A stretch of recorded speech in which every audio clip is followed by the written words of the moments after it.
चलिए स्टूडेंट्स, हम लोग देखते हैं क्वेश्चन नंबर आज 9 से, है ना।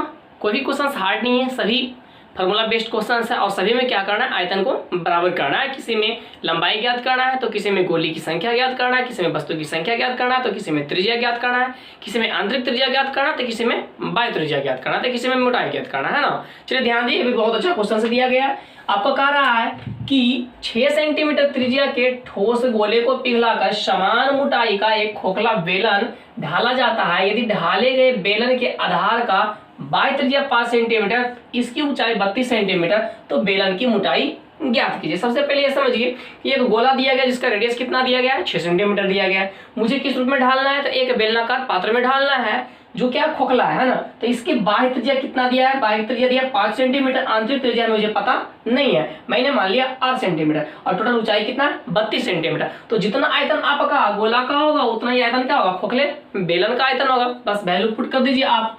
क्या दिया गया है, गोले की त्रिज्या मैंने मान लिया r1 बराबर 6 सेंटीमीटर, बेलन के बाह्य त्रिज्या कैपिटल R बराबर 5 सेंटीमीटर, आंतरिक त्रिज्या बराबर 8 सेंटीमीटर, ऊंचाई कितना दिया है 32 सेंटीमीटर। प्रश्न से चूंकि गोला को पिघलाकर समान मोटाई का खोखला बेलन में ढाला जाता है, इसलिए खोखले बेलन का आयतन बराबर गोले का आयतन।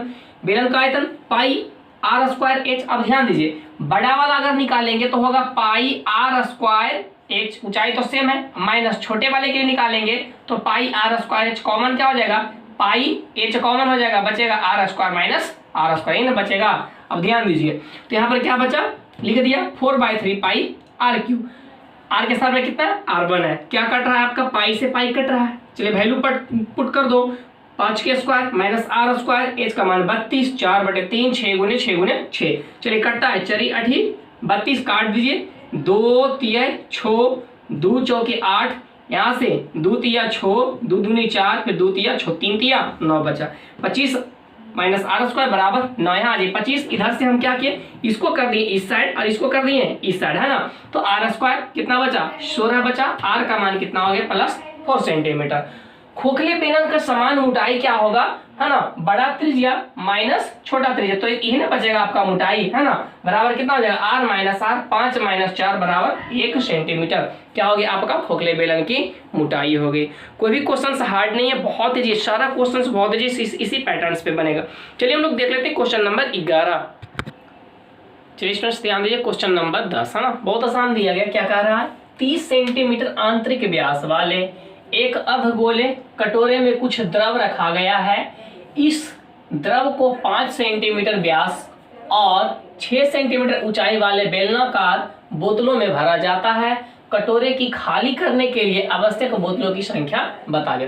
कहने का मतलब है कि एक बहुत बड़ा क्या है, कटोरी रखा गया है ना, अर्धगोलाकार के आकार के, जिसका आंतरिक कुछ मोटाई दिया होगा, जिसका आंतरिक व्यास हमें कितना दिया है, d बराबर दिया है 30 सेंटीमीटर दिया है, तो r बराबर कितना हो जाएगा, 15 सेंटीमीटर होगा। ये क्या जैसे भरा हुआ है, द्रव से लिक्विड से भरा हुआ है, और इसे क्या किया जाता है, एक छोटा बोतल है ना। इस बोतल की त्रिज्या कितना दिया है हमें पता नहीं, लेकिन ऊंचाई कितना दिया गया है 6 सेंटीमीटर, नहीं सॉरी, इसका त्रिज्या हमें व्यास इसका पता है, व्यास कितना है 5 सेंटीमीटर, तो त्रिज्या कितना हो जाएगा इसका 5/2 सेंटीमीटर हो जाएगा, और इसकी ऊंचाई दिया है 6 सेंटीमीटर। तो बोल रहा है कि ऐसा कितने हम बेलनाकार बोतल रखेंगे जो इसमें रखे पानी द्रव जो है इसमें क्या हो जाए, पूरा का पूरा भरा जाए, तो दोनों का क्या हो जाएगा, वॉल्यूम बराबर हो जाएगा।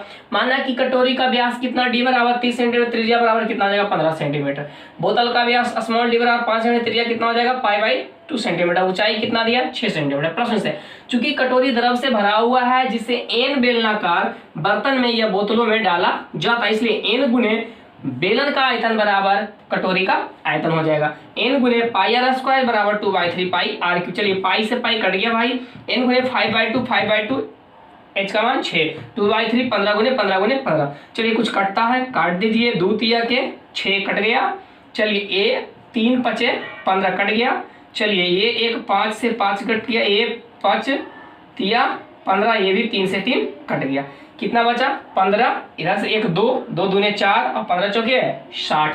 ऐसे कितने बोतल होंगे, टोटल 60 बोतल होंगे, जो क्या करेगा आपको इस द्रव से इसमें पूरा का पूरा भरा जाएगा। चलिए हम लोग देख लेते हैं। देखिए सारा क्वेश्चन इसी पैटर्न पे, बताने का तो नहीं मन कर रहा है, फिर भी बता देते हैं। चलिए देखिए क्वेश्चन नंबर 11 क्या कर रहा है, सारा क्वेश्चन इसी पैटर्न पे। चलिए ध्यान दीजिए, चलिए स्टूडेंट्स ध्यान दीजिए, क्वेश्चन नंबर 11 है ना, कोई भी क्वेश्चन हार्ड नहीं है। क्या दिया है, एक तांबे की गोला है जिसका व्यास 6 सेंटीमीटर, गोले को पिघलाकर समान रूप अनुप्रस्थ काट, है ना, अनुप्रस्थ काट का मतलब ये काट, जैसे कोई लंबाई है ना, इसके अनुप्रस्थ काट गोलाकार का होता है ना, अनुप्रस्थ काट कहलाता है। लंबाई की तार खींची जाती है, तार की लंबाई 36 सेंटीमीटर, तो त्रिज्या ज्ञात कीजिए। इस गोलों को पिघला करके जब तार खींचा जाएगा, इनकी रॉड बनाया जाता है ना, वायर, तो इस किस आकार का होगा, बेलन के आकार का होगा, है ना। तो क्या होगा, दोनों का आयतन बराबर होगा। हमें इस गोला का डायमीटर कितना दिया गया है, तो आपको दिया है 6 सेंटीमीटर, तो बताइए रेडियस कितना हो जाएगा, 3 सेंटीमीटर होगा। और इस तार का रेडियस मुझे क्या करना है, फाइंड करना है, मुझे पता नहीं है, लेकिन इसकी ऊंचाई कितना दिया गया है, मतलब लंबाई इसका कितना दिया गया है, तो लंबाई इसकी टोटल कितना दिया गया है, 36 सेंटीमीटर। तो दोनों का मैं क्या करूंगा, आयतन बराबर कर देंगे। माना कि तांबे के गोले का व्यास बराबर 6 सेंटीमीटर, त्रिज्या बराबर 3 सेंटीमीटर। बेलनाकार तांबे की त्रिज्या कितना है, 8 सेंटीमीटर, हमें यही ज्ञात करना है ना।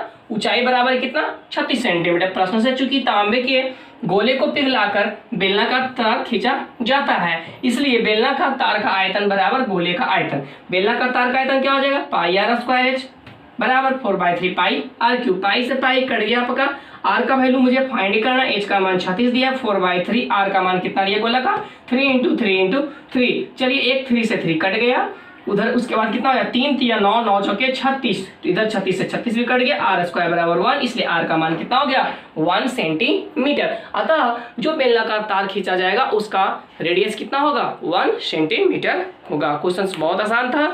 चलिए हम लोग देख लेते हैं नेक्स्ट क्वेश्चन। चलिए स्टूडेंट्स ध्यान दीजिए, क्वेश्चन नंबर 12 बहुत आसान है, कोई भी क्वेश्चन हार्ड नहीं है, मैं बार बार बोल रहा हूँ, है ना। एक गोलीय केनल गेंद है ना, एक क्या है, गोलीय केनल गेंद है जिसका व्यास दिया 28 सेंटीमीटर, को पिघलाकर एक लंबवृत्तीय शंकु आकृति में ढाला जाता है जिसके आधार का व्यास 35 सेंटीमीटर है, तो शंकु की ऊंचाई ज्ञात कीजिए, है ना। एक आपका क्या दिया है, गोला दिया गया है ना, क्या दिया गया है, गोला दिया गया है, और जिसका व्यास हमें दिया गया है, कितना दिया, 28 सेंटीमीटर। तो बताइए त्रिज्या कितना हो जाएगा, 14 सेंटीमीटर हो जाएगा ना। अब इसे पिघलाकर क्या बनाया जाता है, लंबवृत्तीय शंकु का रूप दिया जाता है, जिसके ऊंचाई आधार का त्रिज्या हमें कितना दिया, आधार का त्रिज्या नहीं, आधार का व्यास दिया गया, कितना दिया है, 35 सेंटीमीटर दिया है। तो आप पता है त्रिज्या कितना हो जाएगा, 35/2 सेंटीमीटर हो जाएगा। तो हमें पूछ रहा है बताइए इसका ऊंचाई कितना हो जाएगा, मैंने मान लिया 8 सेंटीमीटर। और जब पिघला करके बना रहा है तो दोनों का क्या होगा, आयतन क्या होगा, बराबर होगा। ध्यान दीजिए, माना कि गोलीय गेंद का व्यास कैपिटल डी बराबर 28 सेंटीमीटर, त्रिज्या बराबर 14 सेंटीमीटर, अदा हो जाएगा। शंकु का आधार का व्यास स्मॉल डी बराबर 35, इसलिए त्रिज्या बराबर 35/2 सेंटीमीटर, ऊंचाई बराबर 8 सेंटीमीटर माना। प्रश्न से चूंकि गोलीय गेंद को पिघलाकर शंकु की आकृति दिया जाता है, इसलिए शंकु का आयतन बराबर गोलीय गेंद का आयतन। शंकु का आयतन 1/3 पाई आर स्क्वायर एच, गेंद का आयतन कितना हो जाएगा आपका, गेंद का आयतन कितना हो जाएगा, 4/3 पाई आर क्यू हो जाएगा। अब ध्यान दीजिए, 3 से 3 कट गया, पाई से पाई आपका कट गया। अब ध्यान दीजिए, वैल्यू पुट कर दिए, आर का मान 35/2 गुने एच बराबर 4 है, यहाँ आर का मान 14 गुने 14 गुने 14। चलिए इसको हम काट देते हैं, कैसे कटेगा, 7 × 5 = 35, 7 दूने 14, 7 × 5 = 35, 7 दूने 14 हो गया ना। और कुछ कटेगा, नहीं कटेगा। चलिए सभी को गुना कर दिए, एच बराबर, इधर एच रहने देते हैं ना, 2 दूने 4 नीचे है, फिर उधर गुना हो जाएगा, 4 चौके 16 और 16 चौके 64, 64 गुने 14, ऊपर कितना है, 5 × 5 = 25। चलिए 14 से आप गुना कीजिए, 14 चौके 56, 56 के 6 बाकी 5 और 14 25 70 14 6 के 84, 84 5 89/25। अब 896/25 को आप भागा दीजिएगा तो कितना आ जाएगा, 35.84 आ जाएगा। लेकिन मैं इसमें क्या करता हूँ, गुना कर देता हूँ, ऊपर 4 नीचे 4, तो नीचे कितना हो जाएगा, 25 चौके 100, 2 अंक के बाद दशमलव बैठा देंगे, है ना। कितना हो जाएगा, 6 चौके 24 के 4, 9 चौके 36, 36 2 38 और 8 चौके 32, 32 3 35, तो कितना हो गया, 35.84 सेंटीमीटर आ गया आंसर, है ना। अब भागा देकर के काट करके भी आप लिख सकते हैं, काट करके भी आप लिख सकते हैं, है ना, कोई दिक्कत नहीं है। क्वेश्चंस कोई भी हार्ड नहीं है, बहुत इजी है ना। चलिए 2 क्वेश्चंस और बचा है एक एक्सरसाइज में, उसको भी देख ही लेते हैं, वो भी बहुत आसान है ना। चलिए स्टूडेंट्स ध्यान दीजिए, क्वेश्चन नंबर 13 में क्या कह रहा है, कह रहा है कि व्यास 12 सेंटीमीटर, है ना, कितना व्यास, 12 सेंटीमीटर और ऊंचाई 15 सेंटीमीटर वाले एक लंबवृत्तीय बेलन के आकार का बर्तन आइसक्रीम से पूरा का पूरा भरा हुआ है। इस आइसक्रीम को शंकुओं में भरा जाता है जिसके ऊपरी अर्ध गोलाकार है और इसे कितने बच्चों में बांटा जाता है? 10 बच्चों में बांट दिया गया है। यदि शंक्वाकार भाग की जो ऊंचाई है आधार के व्यास के दुगने है तो आइसक्रीम के शंकु का व्यास के लिए सबसे पहले ये समझिए कि एक बहुत बड़ा बर्तन है ना, जिसमें क्या भरा हुआ है? आपका आइसक्रीम भरा हुआ है। इस बर्तन का आकार कैसा है? बेलनाकार दिया गया है। इसका व्यास जो दिया गया है वो दिया है 12 सेंटीमीटर, तो त्रिज्या कितना होगा? 6 सेंटीमीटर। इसकी टोटल ऊंचाई कितना दिया गया है? 15 सेंटीमीटर दिया है। अब कह रहा है इससे निकाल करके एक शंक्वाकार जो आइसक्रीम होता है उसमें क्या आता है? आइसक्रीम को भरा जाता है और ऊपर क्या बना दिया जाता है? इस प्रकार से अर्धगोलाकार बना दिया जाता है। कह रहा है इसका जो ऊंचाई है, इसकी जो ऊंचाई है इसके व्यास का कितना है? दोगुना है। तो मैंने मान लिया इसका व्यास बराबर मैंने कितना मान लिया? 2r। तो अब बताइए इसकी ऊंचाई कितना हो जाएगा? 4r के क्या हो जाएगा? बराबर हो जाएगा और त्रिज्या कितना हो जाएगा? r हो जाएगा।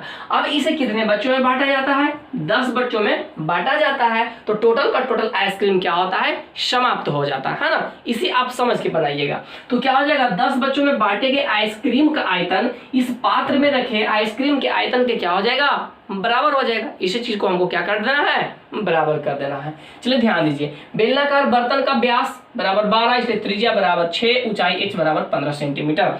माना कि शंकु का व्यास d बराबर कितना मान लिया? 2r से त्रिज्या r का मान कितना होगा? r के बराबर। प्रश्न से हमें कहा है ऊंचाई जो है व्यास का दुगना है तो कितना हो जाएगा? 4r सेंटीमीटर हो जाएगा।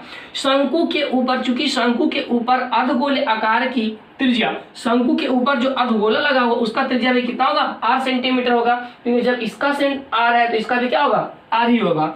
पुनः प्रश्न से क्या कर रहा है? चूंकि बेलनाकार बर्तन से आइसक्रीम को निकाल करके शंक्वाकार और अर्धगोले में 10 बच्चों में क्या जाता है? बांटा जाता है। इसलिए क्या हो जाएगा?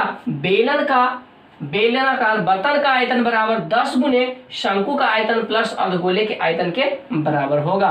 बराबर इसका क्या हो जाएगा? पाई आर स्क्वायर एच बराबर 10 गुने 1/3 pi R square H plus 2/3 pi R cube. चलिए ध्यान दीजिए, इधर क्या कॉमन है? ये तो सेम लिख दिया 10, इधर क्या कॉमन? 1/3 पाई आर स्क्वायर, क्या बचा? h। यहाँ पर कितना बच गया? 2r। चलिए पाई से तो पाई कट जाएगा, वैल्यू पुट कीजिए। r का मान 6 गुने 6, h का मान कितना? 15, 10 गुने 1/3, आर स्क्वायर को आर स्क्वायर, h के बराबर कितना मैंने लिखा है? h बराबर कितना? 4r है ना, 4r प्लस 2r। चलिए 6 गुने 15 बराबर 10/3 आर स्क्वायर गुने 6r। चलिए इसको काटे 3 दूने 6, इसको 2 से काटे 2 तिया 6। अब ध्यान दीजिए, और कटेगा कहीं से? कट जाएगा। कहाँ से कटेगा? चलिए यहाँ से काट देते हैं। 5 दूने 10 और 5 तिया 15, ये हो गया आपका 2 तिया 6। 3 को 3 बचा तो इसको 3 का क्यूब कह सकते हैं। इधर आर स्क्वायर इंटू आर क्या हो जाएगा? R cube. तो आर क्यूब बराबर 3 का क्यूब, तो आर का मान 3 सेंटीमीटर है। हमें पूछ रहा है व्यास, तो व्यास कितना हो जाएगा? 6 सेंटीमीटर हो जाएगा, है ना। इस प्रकार से आपका क्वेश्चन बन गया। चलिए हम लोग देख लेते हैं, एक और क्वेश्चन बना है इस एक्सरसाइज में। लास्ट क्वेश्चन है, बहुत आसान है, बहुत छोटा है। चलिए हम लोग देख लेते हैं लास्ट क्वेश्चन। वैसे स्टूडेंट्स जो करियर पॉइंट को पहली बार देख रहे हैं, प्लीज़ चैनल को सब्सक्राइब करना ना भूलिएगा और अधिक से अधिक लोगों को शेयर जरूर कीजिएगा। हम तब तक ये क्या करते हैं, लास्ट क्वेश्चंस देखते हैं आपके साथ। देखिए लास्ट क्वेश्चंस क्या दिया गया। चलिए हम लोग देखते हैं लास्ट क्वेश्चन क्या कह रहा है। 14 नंबर क्वेश्चन, 6 सेंटीमीटर त्रिज्या और 24 सेंटीमीटर ऊंचाई वाले मिट्टी के शंकु, है ना, मिट्टी के आकार के शंकु को गोले में बदल दिया जाता है तो गोले का त्रिज्या बराबर ज्ञात करें, है ना। गोले का त्रिज्या बराबर वाट। सबसे पहले आप ये समझिए कि एक शंकु के आकार के क्या है? मिट्टी का बना हुआ एक बर्तन है, कुछ भी होगा, है ना, लेकिन शंकु के आकार का है, जिसका हमें क्या दिया गया? त्रिज्या कितना दिया है? r बराबर कितना दिया गया है? 6 सेंटीमीटर दिया गया है। और इसकी ऊंचाई कितना हमें दिया गया है? 24 सेंटीमीटर दिया गया है। अब इसे क्या किया जाता है? तोड़ करके या किसी भी प्रकार से इसे हटा करके क्या दिया? इसे गोली आकार के बना दिए, गोले के आकार के बना दिया जाता है। तो पूछ रहा है कि इसका त्रिज्या क्या होगा? तो क्या होगा? जितना मिट्टी इसमें था वही मिट्टी इसमें है ना, तो दोनों का क्या होगा? आयतन बराबर होगा, है ना। चलिए माना कि शंकु की त्रिज्या कितना? कैपिटल R बराबर 6 सेंटीमीटर, ऊंचाई h बराबर 24 सेंटीमीटर, गोले की त्रिज्या बराबर 8 सेंटीमीटर। यहाँ पर लिख लीजिए कि माना। प्रश्न से चूंकि शंकु को गोले में बदला जाता है इसलिए गोले का आयतन बराबर शंकु का आयतन, है ना। 4/3 पाई आर क्यूब बराबर 1/3 पाई आर स्क्वायर एच। चलिए 3 से 3, पाई से पाई खत्म, इधर बचा 4, आर का क्यूब बराबर 6 गुने 6 गुने 24। चलिए 6 चौके 24 हो गया, आर क्यू बराबर 6 का क्यूब, इसलिए आर बराबर कितना हो गया 6 सेंटीमीटर। अंत में आप लिख दीजिएगा अतः गोले का त्रिज्या कितना होगा 6 सेंटीमीटर होगा, है ना। सभी क्वेश्चन आसान था और सभी क्वेश्चंस को क्या चीज पे था, आयतन पे आधारित था, है ना, वॉल्यूम पे आधारित था। दोनों का आयतन बराबर किया, सभी बर्तन के आयतन बराबर किया, जो भी निकालना था सारा क्वेश्चन आसानी से निकल गया। चलिए students, thank you, best of luck. अब हम अगले वीडियो में मिलेंगे अगले एक्सरसाइज 13.4 में। जय हिंद, जय भारत।